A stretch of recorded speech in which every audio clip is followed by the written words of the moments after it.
my best to project. We have a nice crowd today. Thank you so much. My name is Peter Ulrich. I'm the principal here at TIMA Maritime Academy. Thank you so much for spending time with us today. Number one thing I've noticed, every year when we do a parent plug-in, the very first one is like the most populated.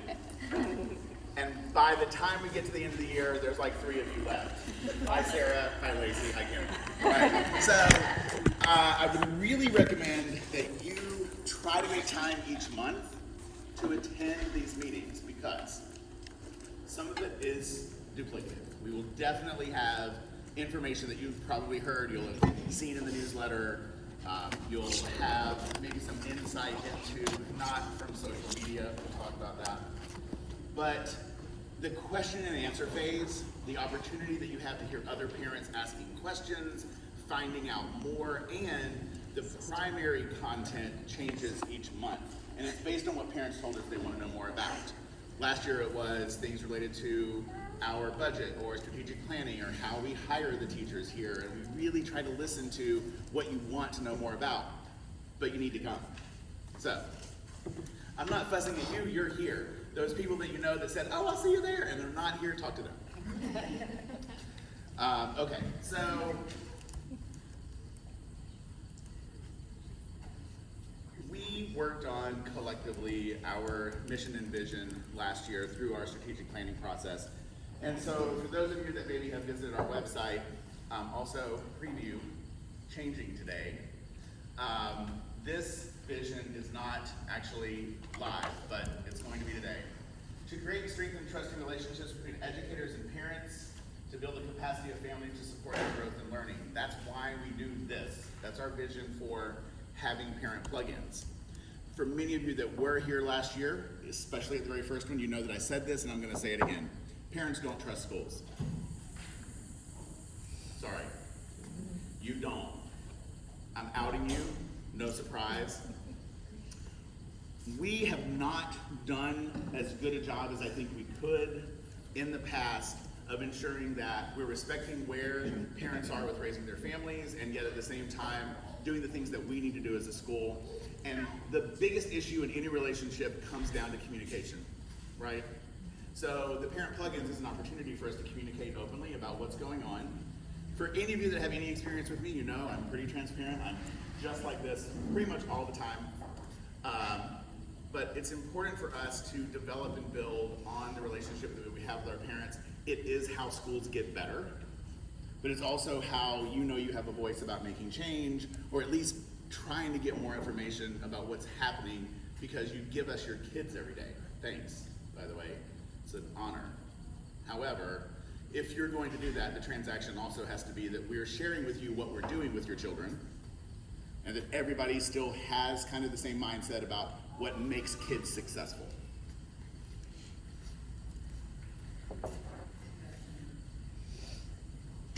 How's it going? Good. For any of you that are parents of a Savannah-Chatham County other school besides this one, you probably, like me, celebrated first day of school. I dropped off a 9th grader today. I mean, I slowed down and kind of pushed her out, but I mean, she was just fine. Like, she rolled and went right into school. It was wonderful. We've been back for, this is day 6. How's it going? How are your children? How are you? This is not rhetorical. Like, talk to me. Good. Yeah? Very good. Yeah. Very good. Good. That's nice. Yes, a thumbs up. Oh, thanks. It came quicker than I thought. I was gonna say it feels like we never left, but I'm not upset about that. It was Right. So it's kind of been a smooth transition of this. And so let's just kind of talk about that for a second. Obviously, we're on a different calendar. Everybody has ideas about calendar. Let me tell you the one thing I know about calendar, nobody ever agrees on the calendar. 100. Been doing this is like 22 years. Nobody ever wholly agrees on the calendar. But I will tell you the feedback that we got from colleagues, from parents, and from kids. Summer seems short, but there's always this caveat. Had one parent tell me, my kid told me they were bored, so I knew it was time to come back. I was like, 100. Yeah, for sure. Don't say it in my house either. Got too much to do.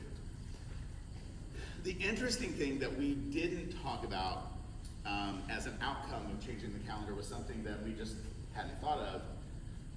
kids actually, not kindergarten parents, I know I've got some in here, but 1st through 8th grade, the students getting back into the routine of school was so much easier.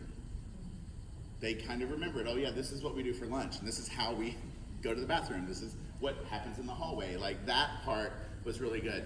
And then the other thing that I heard from kids specifically was, I missed my friends. It was time for me to see my friends again. I was like, that's pretty great. Especially came from a middle schooler. I was like, yay, like socially that's amazing. So, summer did feel quick, for sure. But some of the outcomes of that, I think that we've been able to talk about and see in bringing kids back and having you guys back is that there is some familiarity with being back at school. So we're going to continue to have calendar conversations. Parent Plug-in might be a place where you know how to sign up to give feedback on things like that. But for sure. Any other, like, how's it going? How's teacher communication? Great. Yeah, okay. We have team meetings every Tuesday, and it was like the number one thing on the board that I asked everybody. I was like, so communication's going well? They're like, yeah. Like, parents are responding to either newsletters or Remind. There was a question from my colleagues about, like, what's the primary method of communication?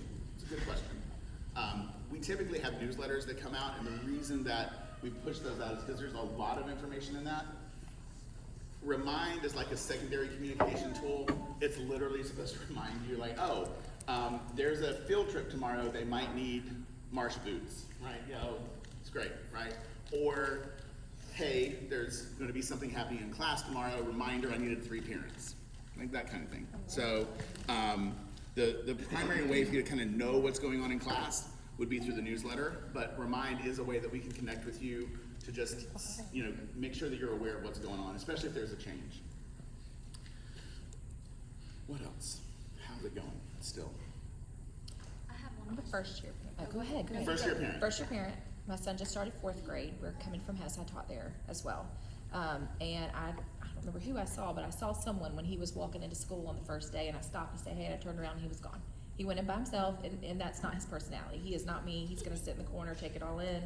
But he just said it was so welcoming, and he was so excited, and I think that made my heart feel good, you know, and made me feel good about him coming and just being comfortable. Thanks. That's really great feedback, for sure. Especially 4th is that interesting kind of like top of upper school for us, but you know, a lot of our students have known each other since kindergarten. So for him to like have that kind of feeling, that's very positive. Thank you. Yeah.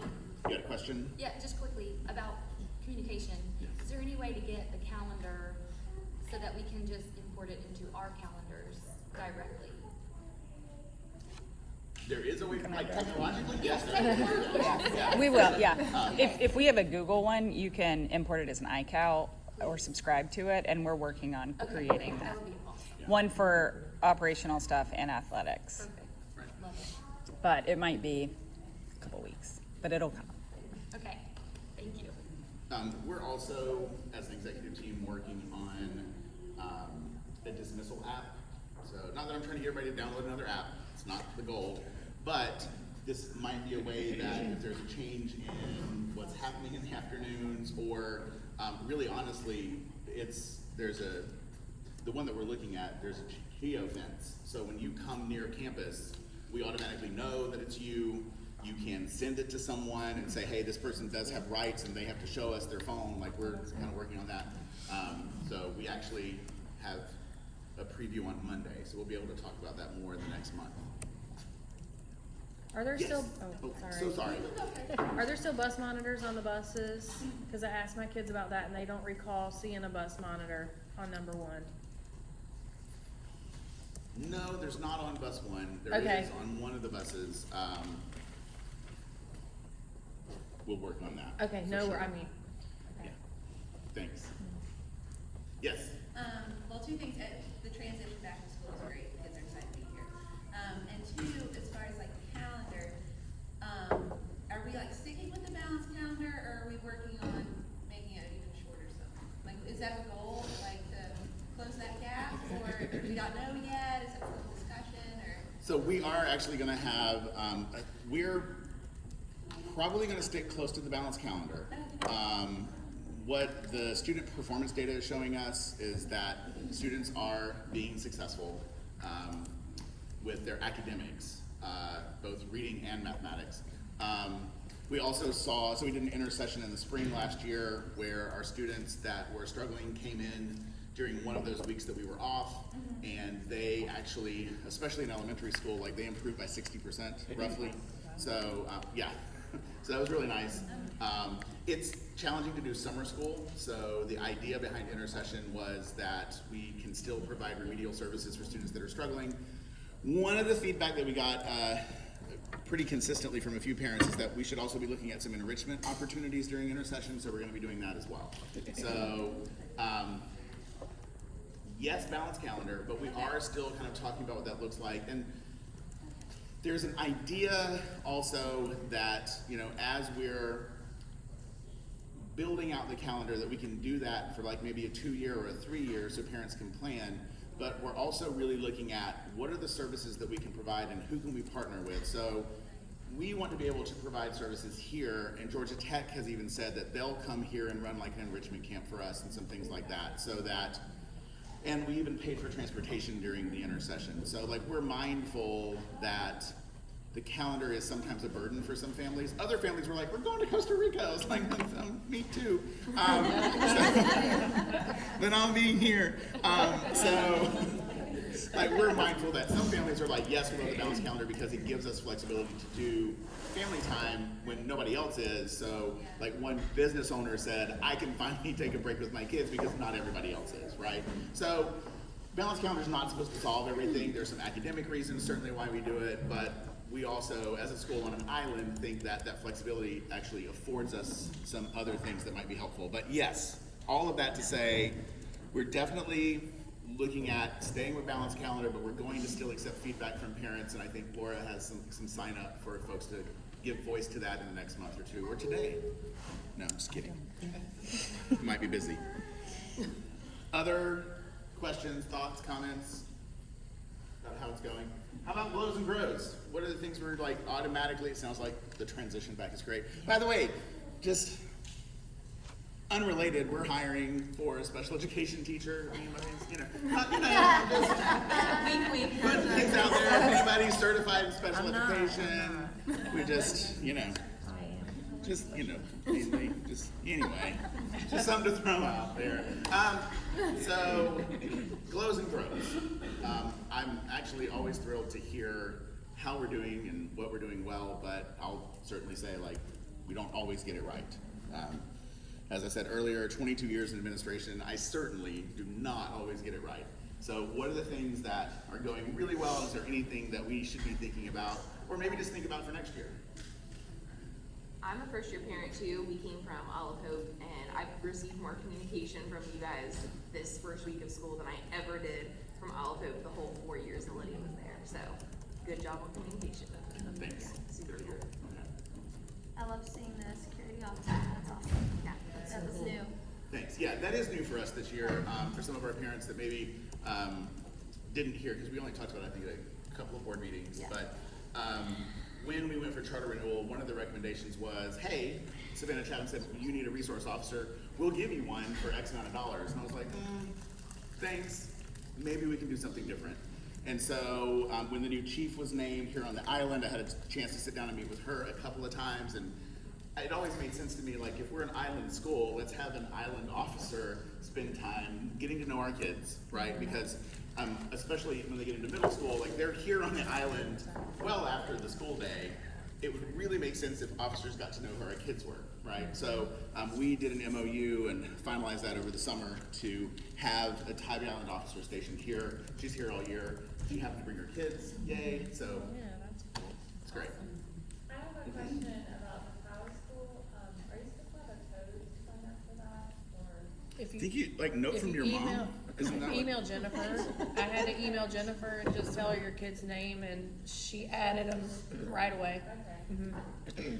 That's the only thing I think I'm missing is I'm not on that, but. Got it, yeah.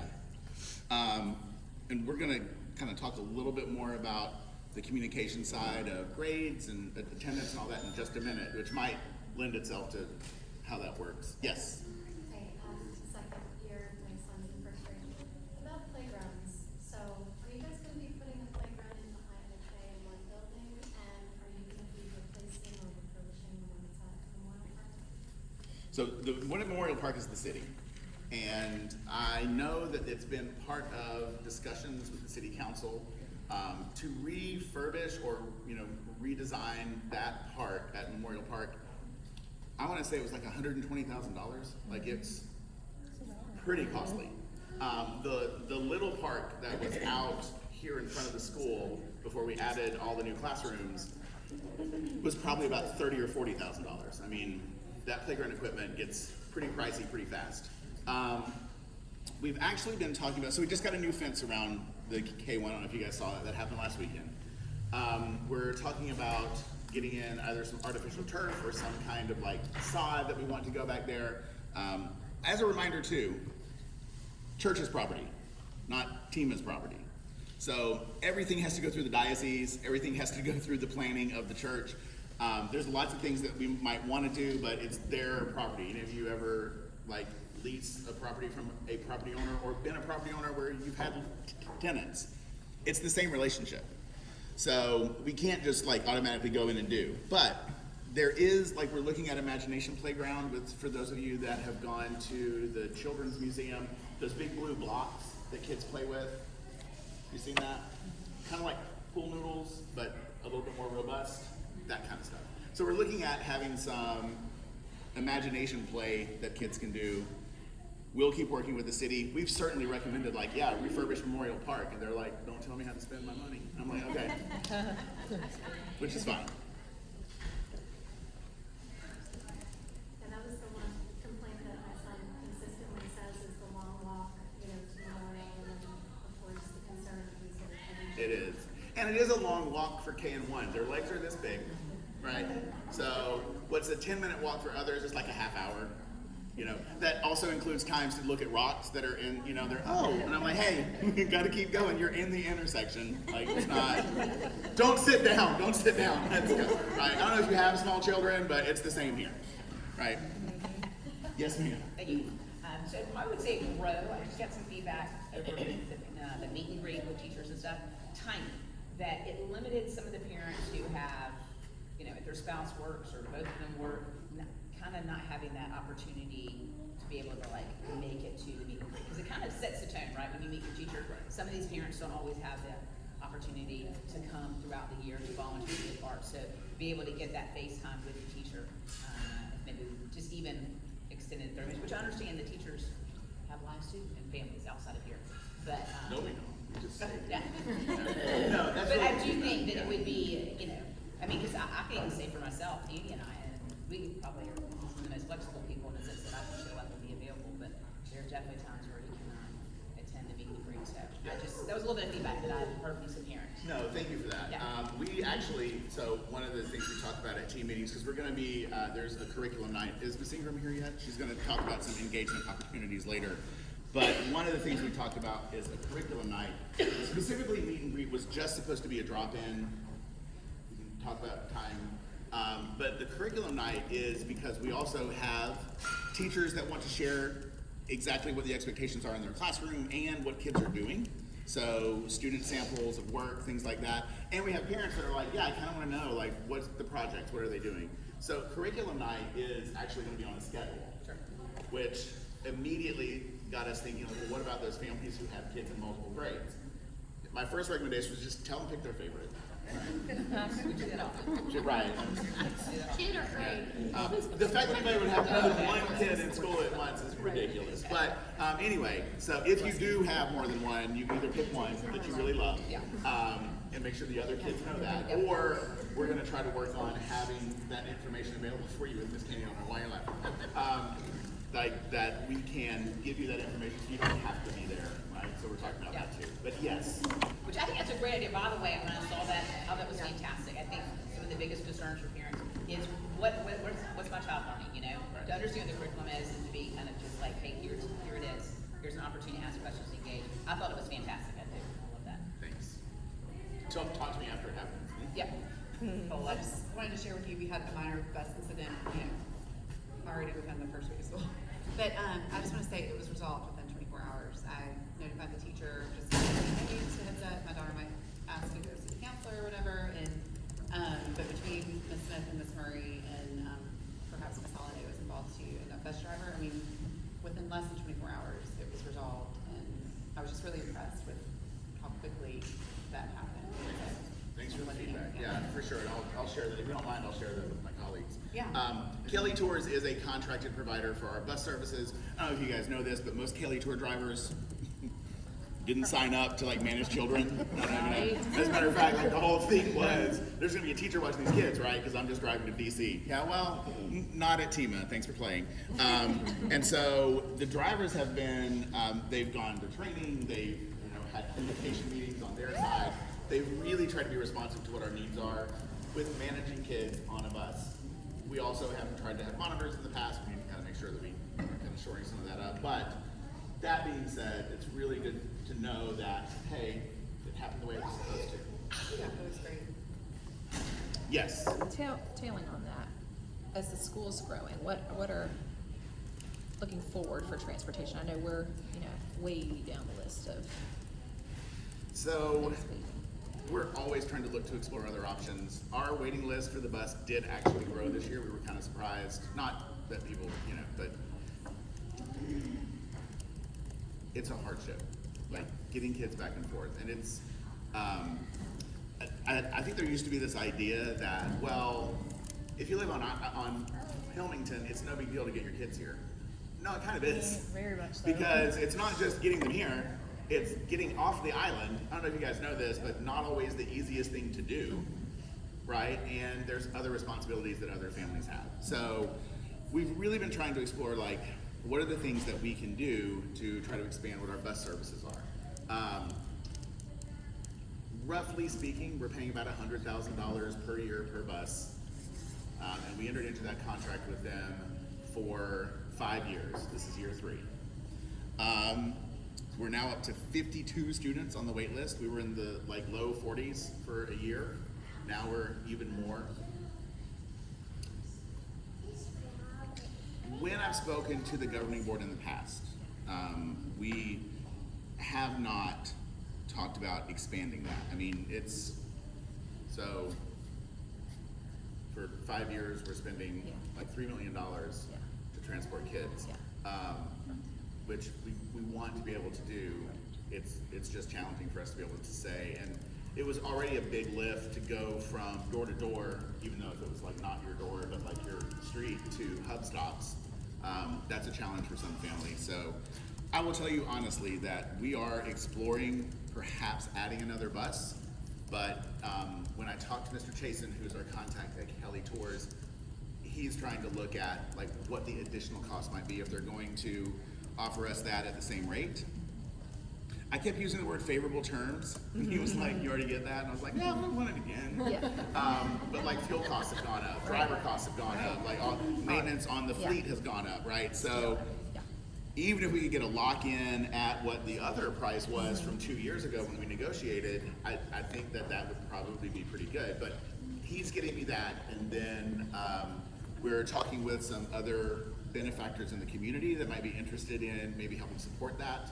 So is Chatham County totally out of the question for select and choice schools? So, because their bus is completely empty. I watch every time they pass by. I've never seen more than one head. So they're sending a bus out here to at most pick up one. Welcome to Chatham County. so And It's the same they thing. could be bringing our kids on the way. Well, they stopped, right, in COVID because of the I bus mean, I know driver you guys are not really shortage, asking but- me to comment on Savannah Chatham. No, I mean, I just, But can we I know that's not really, not with that video on. I know you're not asking me to do that. What I can tell you is what we have been told, which Okay. is there's a driver shortage for Savannah Chatham. Right. And as far as I know, choice schools and charter schools are not providing transportation from Savannah Chatham. Right. I think many of you know the story. Like we had a signed MOU with them going into the summer 2 years ago. We were like, yes, we're gonna pay for services, no problem. We had at one point during COVID when we came back, I think you guys remember, we were paying like $15,000 a week to get buses, right? And it wasn't gonna be that. We were not gonna have to pay that Stop shaking No, your I head. was looking at her. You're right. I'm rolling my eyes at her, I'm sorry, that was Lacey. Which we didn't pass on to parents, right? But like for sure, we really believed like this was going to be our transportation partner. They don't have drivers, right? Kelly Tours has drivers. The port has drivers. Yeah, We, I'm nobody else grateful, does. I just So, didn't know if there was ever, Yeah. Are y'all able to, or are you already monitoring students' attendance on the bus? Like, is there a Yes. set Oh, yeah. number of, Yes. okay, if you aren't on it this, Oh, yeah. this many times, then someone else will take that spot? Yeah, we even Okay. like there's a nice little drafted Okay. correspondence to a parent that says, hey, if your child's not gonna, it's a lot more eloquent than this, but if your kid's not gonna ride the bus, you don't get a bus. Yeah. They're like, Okay. oh, wow, suddenly ridership improves, right? So yes, I mean, we are monitoring that. We actually do have students, for whatever reason, shift off of the bus during the year, but it is, I mean, I'm gonna be completely honest, Did it happen? five kids Maybe. across 3 buses, maybe, right? Okay. So we are exploring the potential of maybe adding another bus. I don't want to give false hope for that, but we know that there's a need. We're trying to meet that need. We're also confined to a budget that was approved, and so like some of you know what that process looks like. It actually started last year. So Got it. anything else? Where am I at? Oh, glows and grows. We're still growing, glowing. Yes. I just wanted to say, like, there's like a Facebook parents page, so if you need like car rides and carpool stuff, that might be another option to help with. Okay. And think about, even though if there's one kid coming to Tybee on the school bus, like if Chatham County offers rides for TIMA, they have to offer rides for all the choice schools, and they can't do it. Yeah. Not thanks, that I'm Ms. Cole. defending them, but that's just it is. For sure. Yeah, that's Anyway. absolutely true. Sad. And I'll say also, thank you for saying that. However you want to connect, I do know, like the school cannot facilitate carpools and will not, for a lot of insurance reasons, and also don't want to advocate that someone's a fantastic driver and I don't know anything about their driving record. But I will, I'm just saying, but I will say that I have in the past seen parents come together in solidarity and figure it out. Which is always amazing when parents can do that. Okay, well, no, that was complimentary. So, major initiatives this year. As I said earlier, new website launches today, right? Yes, okay, yay. All right. Well, we've gone back and forth with this a few times. It looks pretty snazzy, and no preview for you, but it is something I think it's going to be really good. It's also sort of redirecting some of the communication. It talks a lot about like what's happening here, but then there's also this whole section for prospective students and prospective families, which will lend itself to helping with our lottery process, because believe it or not, there's still like a lot of questions during that process, and so this will help with that. So there's a section for current students and for prospective families. So that launches today. It's TIMA's 10th anniversary. I'll wait for the applause. Amazing. It is an incredible place to be. And so we're celebrating that in just a myriad of ways this year. Right after this meeting, I know there's another scheduled meeting. Ms. Ingram is our Director of Engagement, and so we're working on just some overall things to connect with our families, but then there's some very specific things we'll be doing for our 10-year anniversary this year.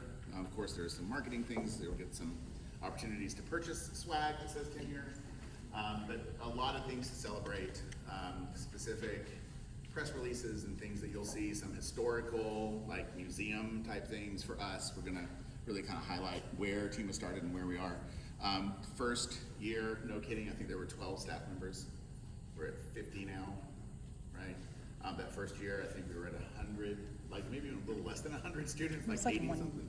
120. 120 maybe. We're at 430, which is wonderful. It's really great to talk to residents too of Tybee, because they're like, where do you put all the kids? I'm like, well, we just kind of stack them on each other. But yeah, so we've grown to 430. We serve 9 grade levels. A lot of, obviously, a lot of academic success and a lot of wonderful things happening. But you'll see a lot more this year about sort of throwbacks to 10 years and then where we are now. Our development coordinator, Rachel, is here.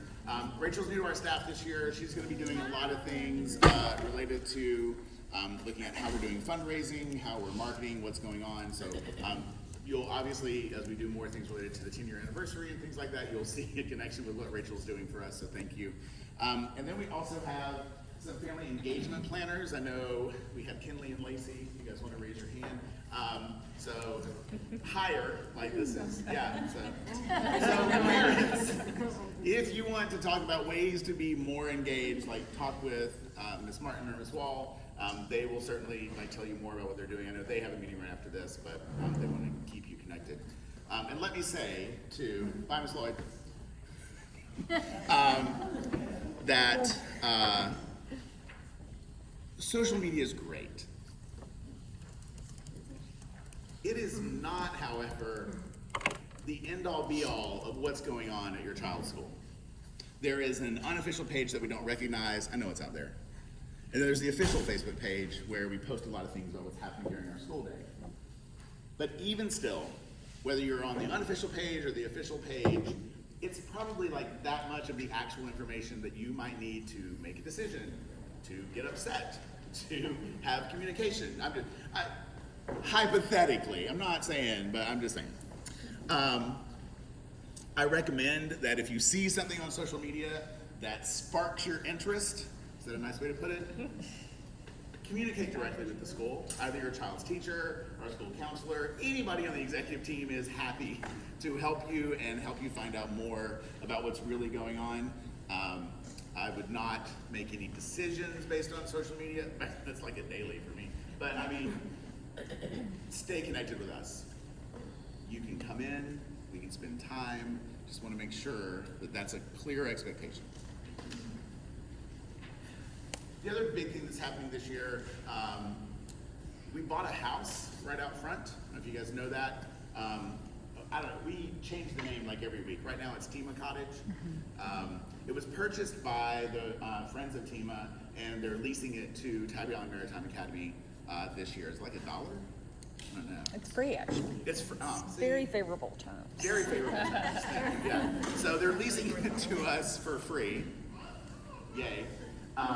And most of our curriculum development, instructional planning, professional development for colleagues, meetings amongst colleagues have all moved out there. And the rationale behind that was, for those of you that know Ms. Jednick, she's been on a cart for 3 years, and she's our data science teacher. She's amazing at what she does, but in order to connect with kids and have them develop more and deeper understanding of how to engage with data, how to do projects related to that, she needed a classroom space. So we tore out a wall over the summer. She has a classroom, and I would really, for sure, whenever you get a chance to come and visit, spend time seeing what kids are doing in there. It's pretty remarkable. We also have a new colleague in our maritime engineering classroom, and Mr. McDonald is also certified in coding and computer programming. So you're going to hear more about students having an opportunity and exposure to coding and what they can do by learning that as a language. Really, computer science, computer coding is a world language. It's not necessarily just working with computers. So you'll see more about that. And then AI is everywhere. You may have already been engaging with teachers who use AI to help build out their classroom space or to do things related to communication. It is something that we talked about. We actually talked about it before teachers left in the spring, and it kind of blew up in education over the summer, and they're still coming back and kind of wrestling with that. But what we really kind of lean into, especially in middle grades, is responsible use. So not using AI as a chatbot to write your paper, which was the first thing people started doing. And by people, I mean students, right? So really kind of talking to them about responsible use and making sure that they're aware of the tool that's out there, but not using it inappropriately. So you'll hear more about AI at TIMA as the year progresses. Those are kind of our big conversations that were happening for our colleagues right now.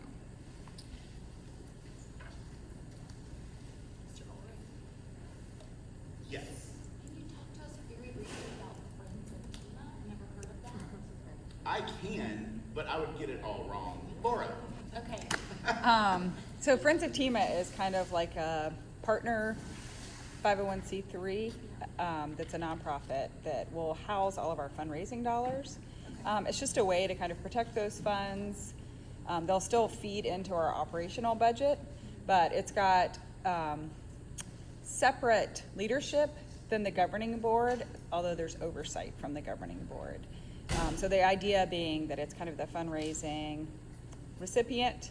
Like I said, it protects it. You know, for example, if for some reason we had to shut down, right now all the money that we've raised through fundraising would just funnel right back into Savannah Chatham. So it enables us to have the flexibility to use that to, you know, be strategic about maybe continuing to grow or keep a school in a different capacity. Could you possibly find out if there's a way that for those of us who are interested that we can do monthly contributions to that? So everything that we did last year with the Maritime Fund will still exist. It's just going to go into Friends of TIMA. So it's very transparent.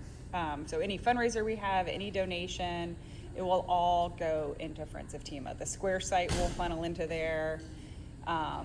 Anything that's not operational or directly related to instruction of children and students. So, like, I'd like to start doing that now. Okay, Send yeah. out some kind of a reminder.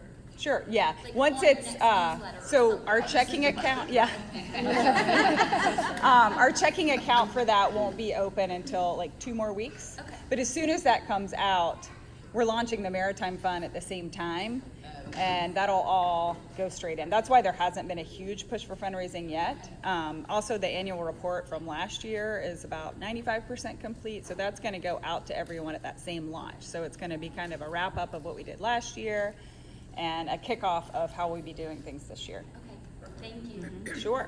Let me just speak structurally to that, though. Like the reason this is beneficial for any of you that kind of know schools and know how schools work, we have roughly a little over $3 million in an investment fund. If TIMA closed today for whatever reason, any idea where that $3 million goes? It does. It goes right to the district. So it behooves us, if, say, we ever wanted to pivot and have a school that maybe wasn't associated with Savannah Chatham, right, as like an independent or a state-run charter school, it's nice to have a structure where the money still stays with the school, right? So the transparency part is super important because we want to make sure that operationally everybody understands like where your monies are going and how that exists for us. But we also kind of want to safeguard ourselves that, because most of you know what happened with charter renewal last year, that we want to be the drivers of how we're managing that money and what it does to benefit our students, i.e. your children, right? Okay. Power school question earlier, and so I do want to talk about if you have a child in a Savannah Chatham school that's not TIMA, you may have already started seeing some information about this, either D2L or Brightspace. It's the same company. And it's this idea of a learning management system that can help bridge some of the gap with communication, because I think many of you know there's like Google Classroom, and then there's, in the past we've had Seesaw, and then of course there's Power School, and there's all these things. And for those of you that don't know, if you've been a teacher, teachers actually have to do duplicate work often. They have to do things in Google Classroom, they have to do things on Power School, and then sometimes there's another platform. And so we were actually looking at a different kind of learning management system when the district jettisoned its learning at the end of the year last year. And it just so happens that the one that the district adopted is the one that, after we met with 3 different companies, we also really liked. So that's been good in the sense that there's now some local support for that. It hasn't been good in the sense that they keep trying to loop us into the umbrella that is Savannah Chatham, and we're like, no, we just happen to have our own contract with you. I need you to serve us like that, not as a member of Savannah Chatham. So it's getting better. It literally just went live yesterday for teachers. And the really important part that I want you to take away from this is your child's teachers are learning this maybe a day ahead of you. So if you're thinking that it's automatically like, man, my teacher's not using Brightspace yet. No, they're not. And their principal isn't making them, not like this. We're working on this together, we're learning this together. I would much rather have an authentic experience for you about how this communication tool works and it be accurate than just push it out and make it happen, right? So teachers just got a contact information yesterday that the data is live. The goal is supposed to be that when a teacher enters a grade, that Brightspace and PowerSchool talk to each other and those things match. If you've ever been an educator, you know that's a bump, that's really nice. Instead of like having a separate program for your grade book or having the other thing that you do for attendance and then also like lunch counts and all, like there's all this stuff. There's a lot of operational stuff that teachers do that's not teaching. You guys know that? So this is supposed to help with that. But teachers just got it live yesterday. They're understanding the tools and the features. There are some curriculum pieces to this that we also really like because it's specific to project-based and problem-based learning, badging, some other things that we've been trying to look at doing for the last few years. So it's a really great tool, but we're just opened the door.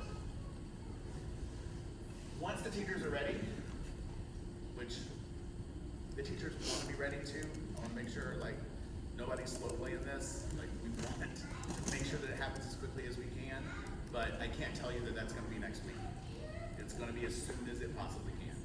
Then students are going to learn how to access and submit assignments and begin communicating with teachers via Brightspace. There are some features in Google Classroom for communication that are also in here. And then finally, parents, once we have parent accounts, you'll receive a login and you'll know more about it. Now, we were actually today, based on parent feedback, supposed to do this big, like, this is what a learning management system is, and this is how it's going to work for you. We're not doing that today. I wanted you to have just a little bit of preview to this to know that it's coming. It's important for me that you have awareness, and we'll do a training piece on this for parents later. Does that sound fair? Mm-hmm. Okay. I just wanted to make sure that you knew what was going on internally, and as soon as we can make it live for you, we'll also partner with you to give you all the information so you're really aware of how to use this. Okay.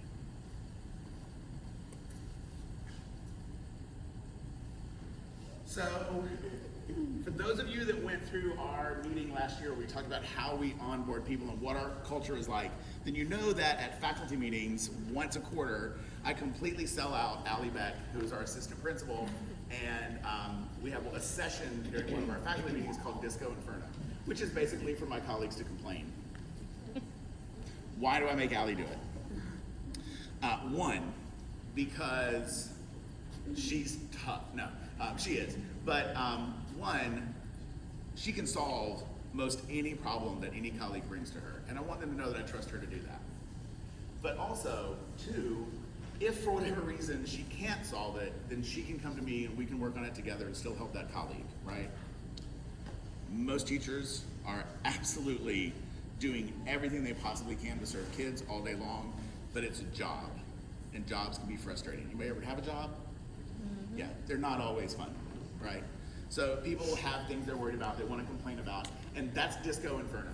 Everybody knows what it is, we're transparent about it. You got a gripe, you got a complaint, go there, we'll help you figure it out. So, questions? Yes. So I know that the students that are in this general class work on science fair, I know there's a track for that, but for middle school students that their schedule is full with other amazing things, how do we facilitate them to still work on science fair projects and have it done? That's a great question, Ms. Ulrich, thank you. Any other questions? Yes, Ms. Jednick is our teacher that primarily facilitates our students that are in science fair. The first thing that I need to probably say is we're not necessarily doing science fair in the way that we've done it before. Allie's chomping at the bit to say something. You want to say something now? For our middle school students, we also have tech time courses that students were able to sign up for. So if they were taking the comparison class, focused on philosophy research, but both for science fair projects and focused on environmental science because of their location. So that's another opportunity for middle school students to stay in Also, yeah, thank you. Also, there's a 7th grade project for future cities, and I think our intent is to continue to move forward with that project, which is science fair-like. So once again, they're engaged in the design process, they're engaged in problem solving, all of those things that science fair reinforces. It's not specific independent research that some kids want to do. At the end of the day, I would also say this, like if you have a child or know of a child that is just dying to do science fair, we can connect them with Ms. Jednick. We'd probably actually start with Ms. Holiday and then have her connect with the best teacher to help facilitate them doing whatever the project is that they're really passionate about. I mean, that's something that we certainly have students that have passion projects. We had a big thing last year with some of our students about oysters and oyster reclamation, like with shells, and it was really great. So there's opportunity for passion projects for students too, even if they don't have the class. Part of the rationale for them having a class is learning more about doing data science and engaging in research and presenting their findings. But let me know. Sure. Any other questions? Any? No, sorry. Yes. I understand. So with iPads just rolling out, Andrew and I actually had a discussion this morning. It's something about a podcast that you've listened to.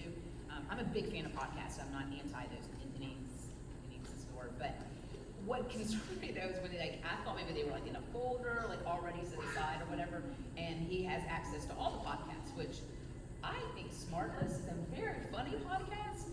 Probably not appropriate for children. There's a big E. Yes, yes. Which he didn't get on that. I'm not worried about that. But it concerned me that we had access, the students have access to any and every podcast. And so I just didn't know if maybe there was a safety feature I didn't know about, but they click onto it and they can't actually get into it, or even the fact that they're, I don't know, it just kind of was a red flag for me. Again, love podcasts, not against us using them as a source of information and education. I just didn't like the idea. And I trust Andrew, but still, I don't know how everyone else feels about that, or I don't trust every other kid of mine.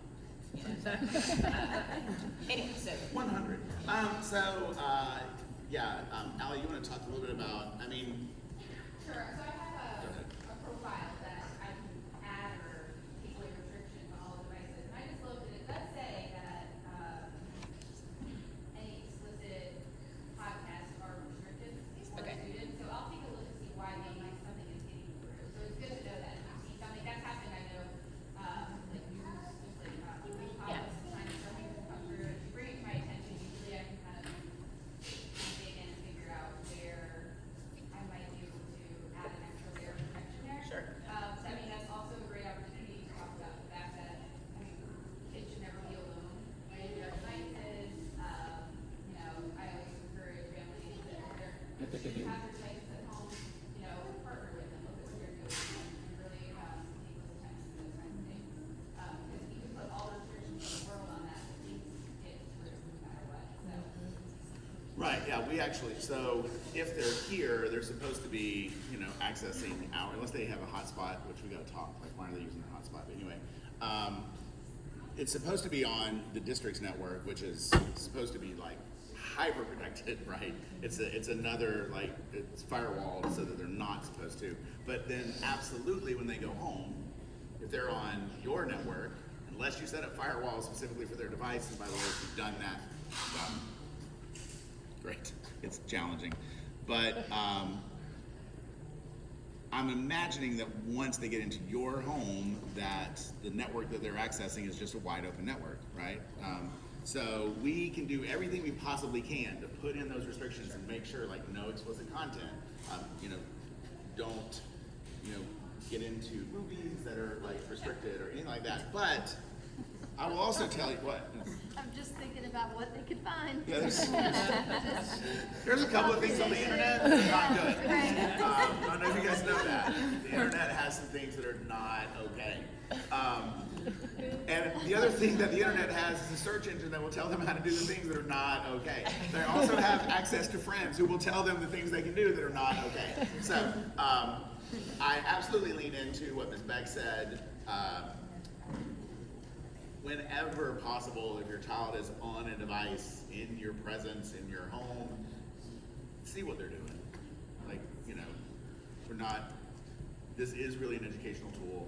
We're really trying to set them up to be successful, but like certainly we want them to be safe. So this is one of those times where we absolutely want to partner with you as parents to let you parent, even though we know that this tool has some potential risk. Other questions? Yes. I do. It's a calendar question. I'm sorry. But don't apologize. The song's right there. I guess I'm in favor of balanced calendar and all the benefits that come with it. And I know we used one of the 2 weeks off in the spring last year as like an enrichment week. But I think there's just 2 weeks between each week in the spring. Is that correct? I know there was last year, and I think it's the same for this year. Yeah. And just when you think about the benefits and why we want to do a balanced calendar, I'm just wondering from an educator's viewpoint, if that 2 weeks, if it's hard to gain momentum, you'd think there would be a longer stretch between those 2 weeks off. And I'm just curious from the teacher's standpoint, if it's difficult to effectively use those 2 weeks for, I don't know, with a week off on either side. And I know we use 1 week for enrichment, but not all kids are getting that. So I'm just curious. So I'm going to be completely transparent. The reason that we had that separation in the spring is because we were trying to make everybody happy. Which again, Right. What was my first thing about calendar? Can't Can't make everyone happy, right? So like there's the Savannah Chatham break, right? Yeah. And then there's the break that we designed that's like 9 weeks of instruction and then a break, Yeah. right? So that, and also again at a school where you do project and problem-based learning and kids are engaged in these culminating projects that end after 9 weeks, it also makes sense for us to have that break, right? We did that because we were like, well, we also know that we have Savannah Chatham families and they need like the same time, and but that's the real reason we did it. We were able to do enrichment and remediation because it's what kids needed. As far as educator feedback, we're happy to share educator feedback, but one of the first things I do after any break is I go around and I'm like, hey, so how was it? How are the kids? Are they transitioning back okay? Everything's good. That very first time, I think I shared this with you guys, we had 9 weeks of school and then we had a break, and we were all like, that was our first time we were like, oh gosh, like how's this gonna go? And teachers were like, they needed a break. Like these kids who they've been with for 9 weeks were like not becoming friends anymore, and they're like, oh, and then they came back after a week, they're like, oh, my best friend, right? So like that's a real, I don't know, that's a real thing that happens with kids where they're like, you're getting on my nerves. I don't know if your kids are like, but anyway. So like we knew that with that 1 week in the fall, that was really good. We were really trying to evaluate like if we're going to provide remediation and enrichment, what does a true balance calendar look like for us, and how can we make that connection that's good for our kids, operating for our school, even if it doesn't always necessarily align to what's going on out there. I think all of you know there has to be 180 days of instruction, state law. There's 364 and a quarter days in the calendar. Some of those are weekends, I hear. Then we got to figure out the 180 days around that. And Laura has like 4 spreadsheet models that we all throw things at. She runs out the room screaming every now and again because we don't know how math works. And then we come back. So, that's good feedback for us, but we do take it seriously. I know I'm being kind of joking, but thinking about what kids need. Also thinking about, and I know you know that we've had some staffing changes, but like all of those were completely unexpected, and like someone having a baby, and someone like they have to go take care of an aging parent, which is a new, very real thing for a lot of people. We had 100% of our staff say, I want to come back. In an industry where roughly 20% or more of teachers leave every 5 years. So it's also important for me to create a working environment where teachers want to help kids be successful and remain. There's also a lot to be said for educator stability over time. It's important for my educators to get to know families and to stay, especially in a small school, right? We take all things into consideration. We do take parent feedback into consideration. I know, I am also a parent. I'm also a parent here, like I get it. So we're happy for all the feedback. At the end, I'm gonna say the thing that You know, like somebody said once, well, you just got your way. Yeah, it's what you pay me for. No, I mean, seriously, like, I am the principal of this school, and I remind all of my colleagues, like, the first rule of leadership is everything is your fault. It is. It's the first rule of leadership. I get it. I take responsibility for that. But you, maybe not you specifically, maybe you're not on the hiring panel, but like you give me your kids every day. So you must kind of trust the decisions that we make that are what educators need to be empowered to do. Like, we want to partner with you as families. We want to listen to you. We want to do everything that we can to help you nurture your child, especially academically, in the way that you want them to. But at the end of the day, that trust also means that we're going to make decisions that are maybe not always the most popular, but we do them because it's what research tells us, it's what our best practices tell us, and it's what we have decided as a community to give to you because it is an amazing place. Sorry, I soapboxed that just a little bit, but I That's good, thank you. I have a question about the Yes. half days. About what? The half days. Does that count as a full day on the calendar, the conference days? Yes. I thought so. And how's that gonna work? See, you're getting ahead of. No, because we just talked about this week also. Oh. You can wait until Sunday. Well, I was just we're no. Thank you for that. No, like we're definitely. So our colleagues are going to be here until 6 o'clock at night on those days. Like we're going to schedule times for you to come in. We also know again you have to pick your favorite child, or like we'll have to do something so that we're accommodating all. We definitely are working on rolling that information out to you so you can make good choices. It was designed also because in our charter, I don't know, for those of you who've been around for a while, you're like, really?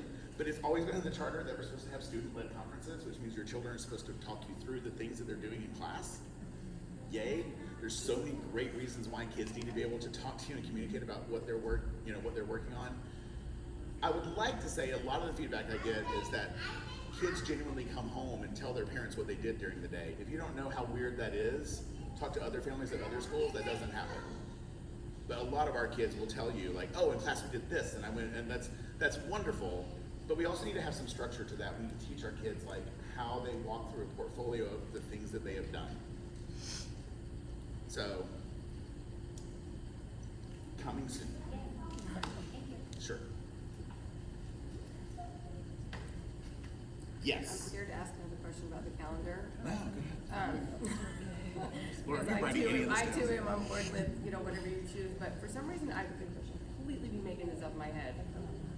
But is this calendar that we have this year what it's going to be, or are we still in the modifying stage to where, for some reason I thought it was gonna be next year for the 24-25 year, 9 weeks on and then 2 weeks back to back off.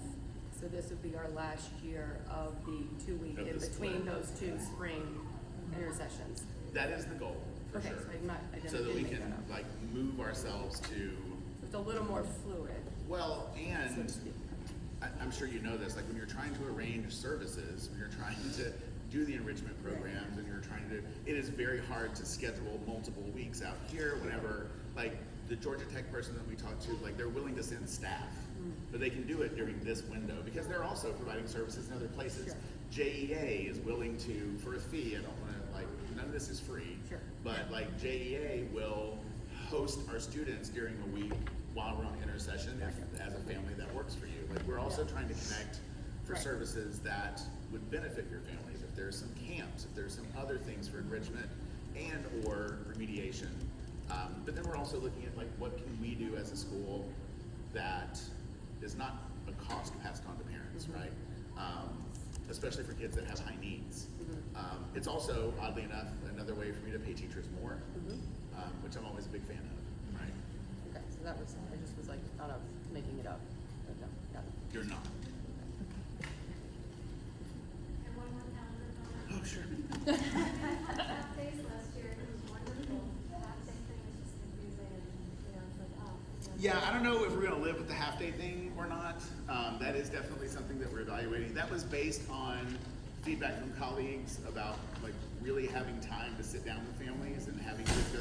We tried, and you guys remember, like during intercession, like we sent your kid home and they're supposed to talk to you about what they're doing. Yeah, you remember that?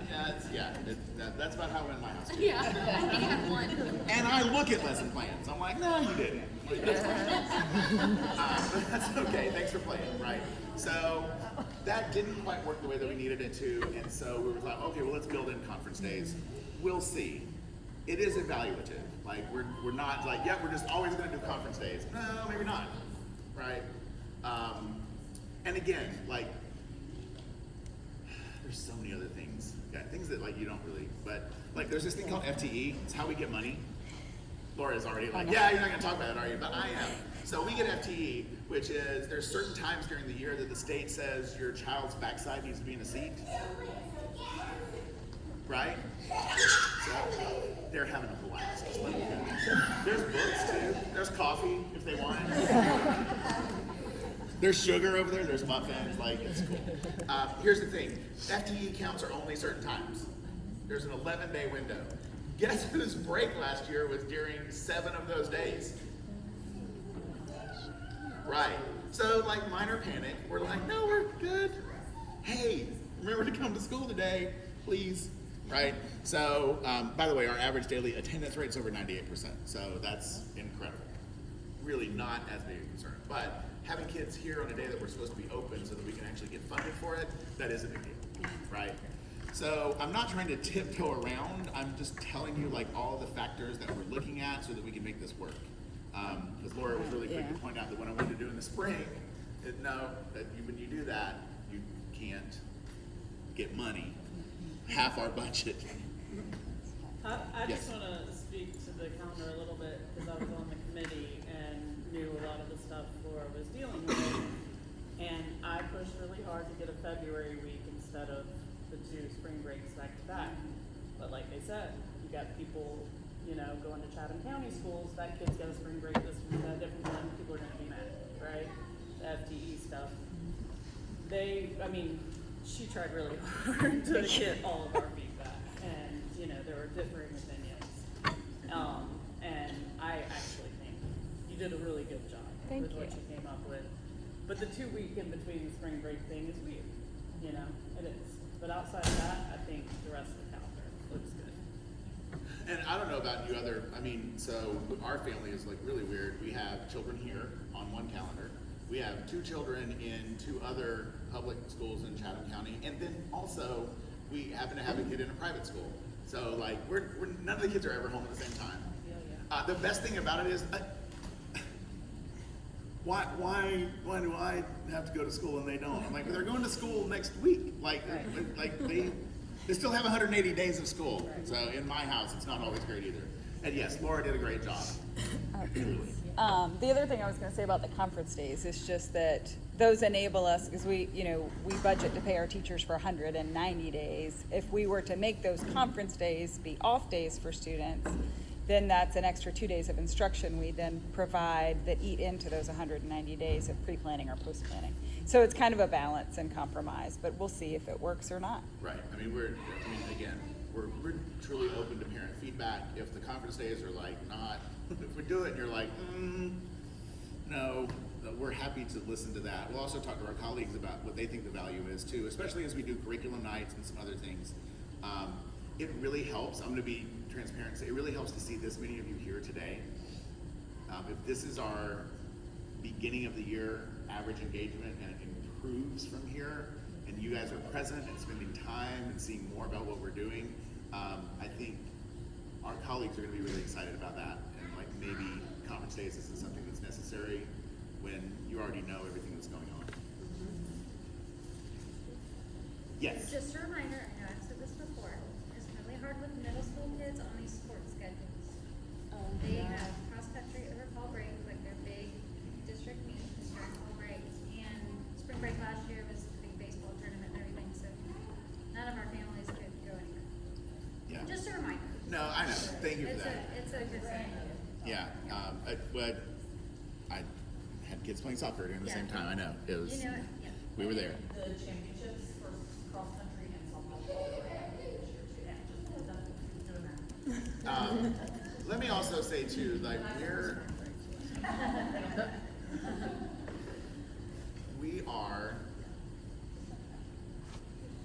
think, in a good place with Savannah-Chatham County right now. The new superintendent is charter friendly, or at least, you know, willing to hear more about what some of the advantages and some of the things that are happening that are really positive in charter schools, but then also what are some of the things that maybe we can continue to work on. Working with the district, especially each department, on communication, on you know, if we're doing the things that we're expected to do, then what are the things that maybe we can start asking for? Are there concessions that we can ask related to calendar? It was, I think, even though we provided them the calendar in February, some of the departments at the district were shocked when we actually did follow our calendar, and teachers were back a week early and kids were back a week early. And so there was some disconnect with services. There were some things that, like, we really, even with overt communication and this reassurance that, like, yeah, everything is great, there were some things that just didn't happen the way they were supposed to. And I've spoken with the chief information officer. I've spoken with our charter liaison. We're gonna have a sit-down meeting and kind of talk about, okay, we intend to continue to do this because it's good for kids. So what are the things that we can do in order to obviously continue to get services from the district, because right now that's what we're doing, but then also still successfully run our school and make those connections for families. It's important for our kids to compete in sports against other teams, just like other advantages for other schools have. So we want to be a part of the community, but there are some things that we need to consider, which is we're having an intercession during this time. We're preventing our families from doing the thing that we said like would be really good, which is to spend family time because of how things are scheduled. So I am mindful of that. Thanks for saying it again. But there's definitely some face-to-face communication that's going to happen really soon about some of the things that are going really well related to our calendar and some of the things that we need to do related to services, so that the district is maybe supportive of that for our kids and our families.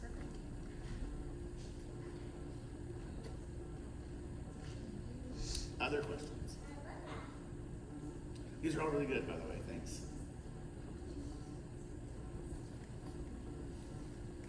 Okay. Miss Ingram, is this the slide that you wanted to? Sure. Laura said, no, I'm just kidding. So I'm the director of engagement. Sorry, I came in late. My name is Dawn Ingram. I'm also athletic director, testing coordinator.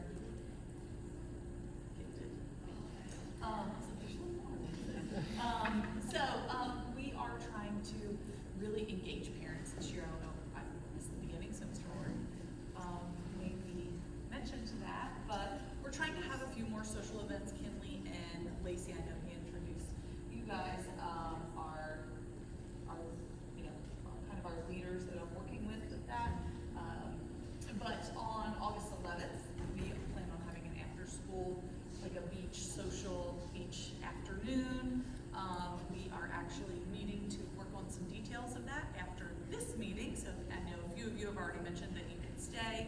If anybody else as well wants to, you know, throw a hand in and help us, you're welcome to stay after this. And then August 17th, we're having a curriculum night. I think what was in the newsletter was originally incorrect, but there was a follow-up, a mini newsletter that was sent out 2 days ago that had the correct times. So from 4 to 5, did you go through that how that will run a little bit already? Slightly. From 4 to 5 will be lower school, and then 5 to 6:30 will be upper school. Upper school families will kind of follow the course schedule of their student and then visit APS classes from 6 to 6:30. And then the lower school will be 4 to 4:30-ish will be with their like homeroom teacher, I guess. Some teachers share the responsibility. One does math, one does ELA, departmentalized. So you may kind of see both of those teachers too. And then 4:30 to 5 would be APS classes for that, for lower school. And then there's a governing board meeting that all are always invited to.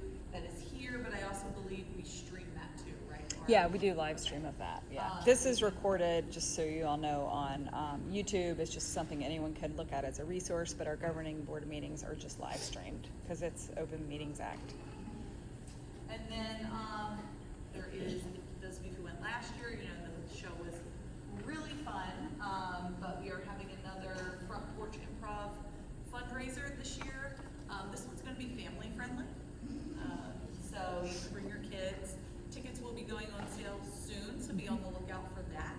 But mark your calendar for September 16th, because it is a load of fun. And their theater is in town off Victory Drive.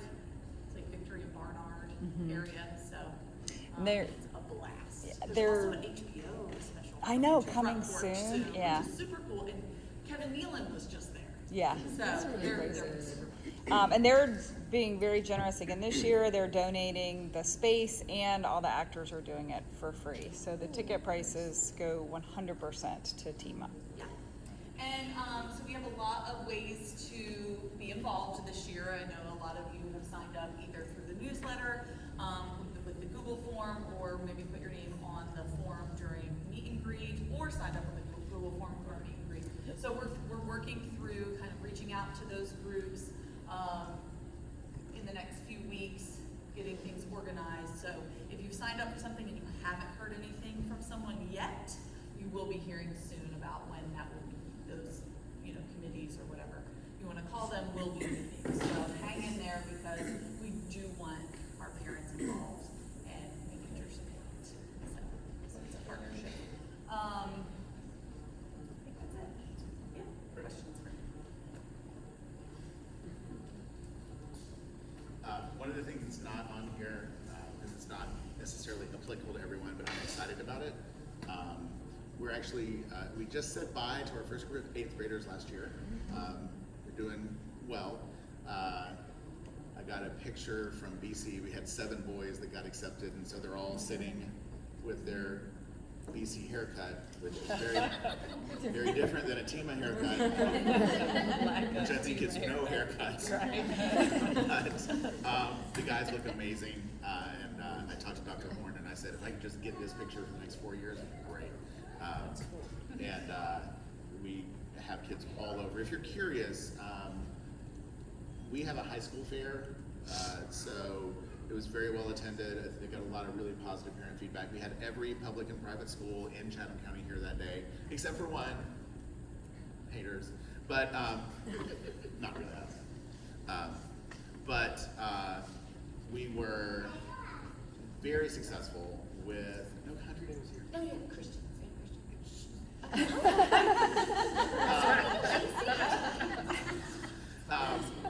So we had a lot of our students, they were able to go to the vet med program, the engineering program, the avionics program for the district.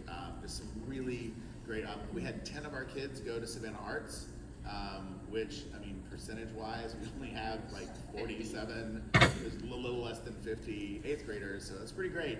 And they went for everything. We had kids that went for dance, we had kids that went for theater, we certainly had kids that went for film and for music and visual arts. So we do all of those things through STEAM. We don't really talk about that, but we're mindful that building a portfolio and having a strong audition, I mean, those are the things that we talk to our students about anyway as they matriculate through.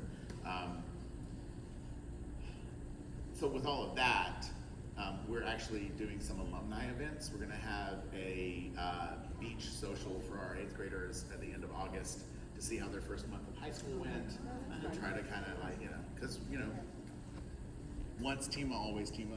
So we're excited to see how they're doing, and we just want to stay connected with them. We do, there were a few times, we have a big picture of that 8th grade class out front. I mean, every time we started talking about the kids over the summer, we were like emotional, so we're excited. They're great kids. So. Yeah, of course. So those of you, because I know there are a few parents of current freshmen, his first day, it wasn't even today. That email, you're going to get an email about that invitation to the beach social soon. I was just kind of waiting until after your first day, and then you'll hear all the details of that beach social coming soon. But it's the 27th. Can I say one thing?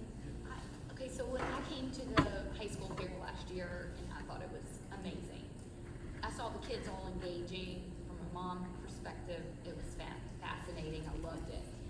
I also kind of think that there's families that start to think about that even in 7th grade.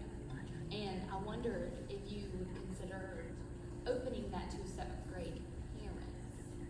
Or something like, I'm just not sure, I just want to throw that out there, something out there. No, we actually did. We had a seventh grade okay. family. One family in particular I know that came to that. So, Can I jump in again? go ahead. Yes, that is something I've talked to Ms. Murray about. We will invite 8th graders and their, like, students and their parents. But then we talked about having like 30 minutes or an hour, that is where we do 7th grade. Yeah. So yes, that's also 7th grade. Yeah. Yeah. So that's it. That's our parent plug-in. I'm going to tell you that they don't always go this long, but Allie's going to tell you that's not true. I won't stop talking. I love our school. Yes, questions? I do. I know we're running over. I just had a quick question for people who are not affiliated with the school, like my brother, for example. He has kids. He'd love to get them in, but they haven't gotten in yet. But he's a boat captain, full-time job. He would love to get involved with the school. So people like him, and I don't even know if y'all would want what he could offer. I don't know, but who do we direct them to? People within the community who might want to offer what, whatever they might have. Who do we send them to?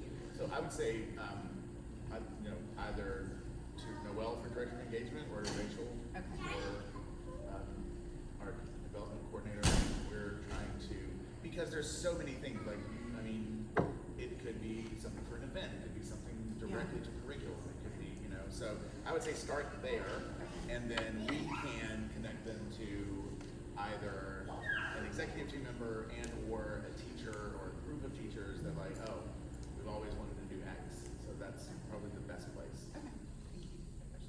And that is part of the strategic plan, strengthening those partnerships is kind of like creating a repository for that place where it's centrally located. Our teachers do such a fantastic job of reaching out, but then also having an extra layer so we have some resources in case they're running dry. It's also great too. I think our students do wonderful with working through the process of looking what challenges are there and solving problems. But as their solutions become more complex, the more connection they need to people in industries that do the jobs, right? Yeah. So, especially if we want an authentic experience for them. Yes. Just to piggyback on that, like the lifeguard club y'all had last year, Yes. and then that bridge to like the Coast Guard club this summer was awesome. Yes. Thanks for saying that. Yeah, we're gonna bring that back. We're gonna do junior lifeguard again. Yeah. No, that's awesome. It's great. You have to be in 5th grade for that? 5th grade, is that what your idea? Yeah. Those types of clubs are upper school. Yeah, okay. That was really cool to see. It was pretty amazing. Yeah, it was really cool. Folks, thank you first of all again for trusting us with your kids. It's a super big deal. We know that. Thank you for your time. Thank you for everything you give to us, from monetary contributions, which are always humbling, but also just the way that you provide feedback to us, the way that you stay engaged with us.